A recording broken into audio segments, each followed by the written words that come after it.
Hi, it's Rob Plevin from Behaviour Needs, and in this video I want to talk about something that's really important. In fact, I think it's the most important classroom management and teaching strategy, and that is being able to build relationships with your students, particularly hard to reach, tough, challenging students that don't normally respond very well in the classroom. Why do I feel this is so important? Well, the simple short answer is that it's going to save you time and it's going to make your job easier. Teachers who are able to form positive bonds with tough students tend to have an easier time in the classroom because the students are easier to manage. If you think about it, it's obvious. Students are going to behave better and work harder for a teacher that they respect, know, like and trust. We all know that in our heart of hearts as teachers.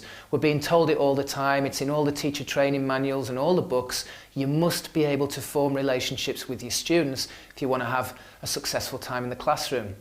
The big question is, how do we go about doing it? Now, in this video, I want to give you two essential principles to forming relationships with tough, hard to reach students. Very easy to follow. I'm going to do so by way of a little story.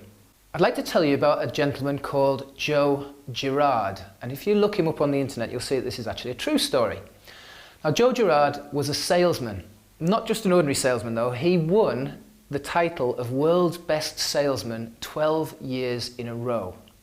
Now, he was a car salesman, so as you can imagine, he's got to sell an awful lot of cars and be doing something fairly special in order to reach the title of World's Best Salesman, particularly 12 years in a row.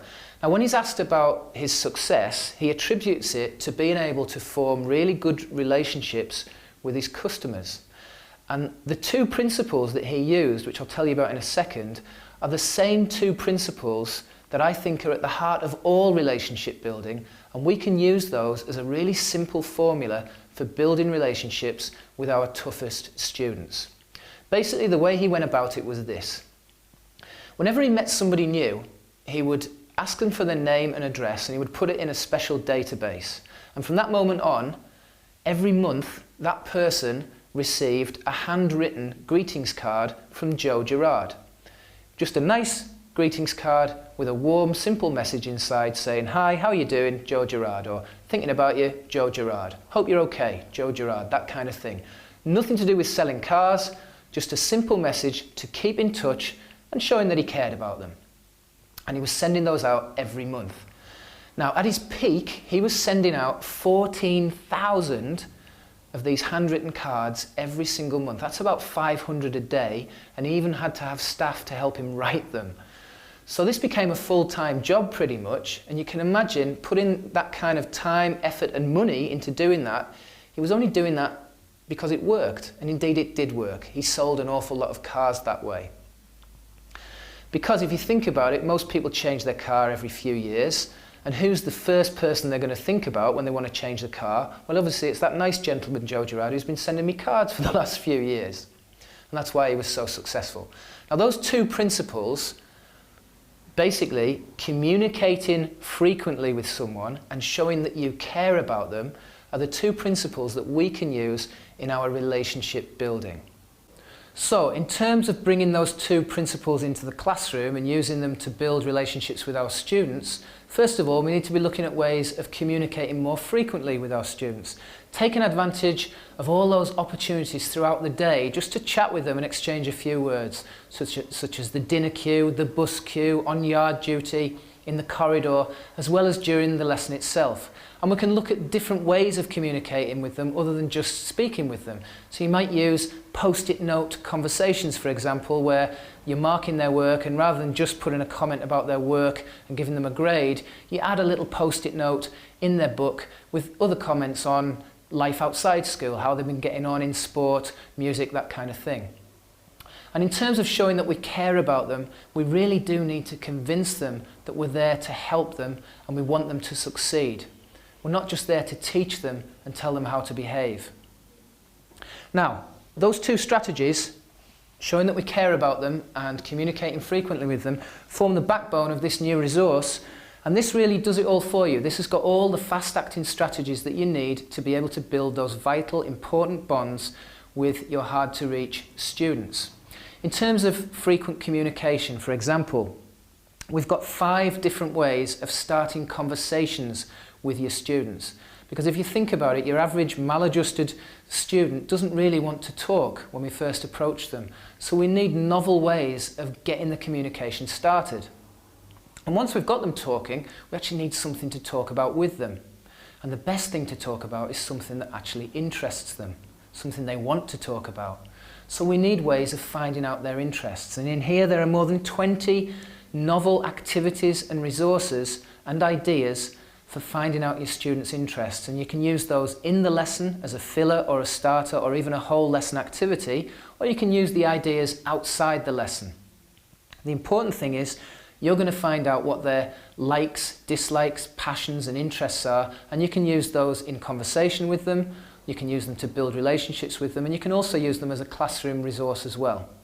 In terms of showing that we care about our students, there are more than 20 different activities and ideas that you can use in the classroom and outside the classroom to show your students that you care about them. I'll give you an example of one now, and that is the blues card. This is one that I've just cut out of there.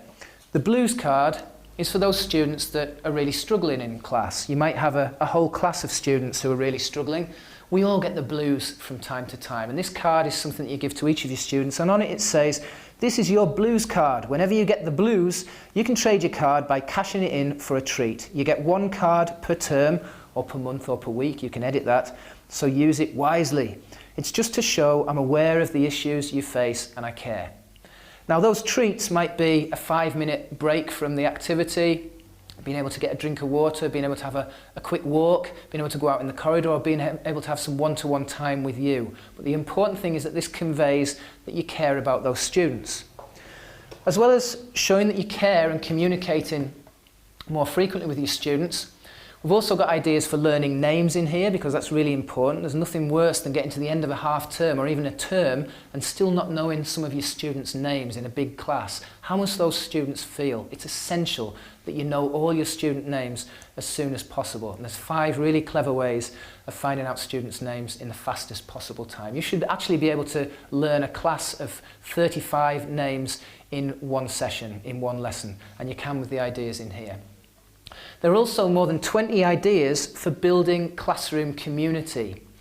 And that's really important, because as well as those 2 essential factors, frequent communication and showing that you care, that all has to take place within a foundation of it being okay or even cool for relationships to flourish. So it's almost like that family environment.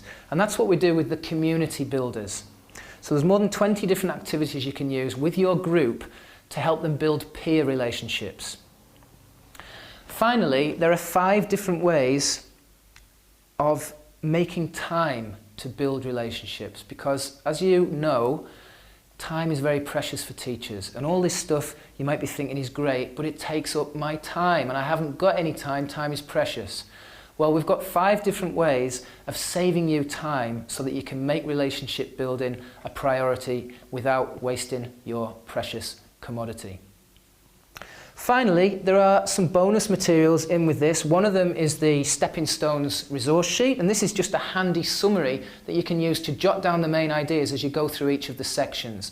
I've used these on courses, and many teachers tell us it's one of the great things about the course, because it gives them a handy reminder without having to take loads and loads of notes. And you can use that as a desktop reminder, or you can not even bother with it if you don't want to, but it's there if you do want to. And finally, there's a resource CD which has got all the different activities in printable form so that you can edit them and print them out. Okay, I hope you like that. If you do, you can actually get this resource now just by clicking the link below. Okay, hope to see you on the inside. Over and out.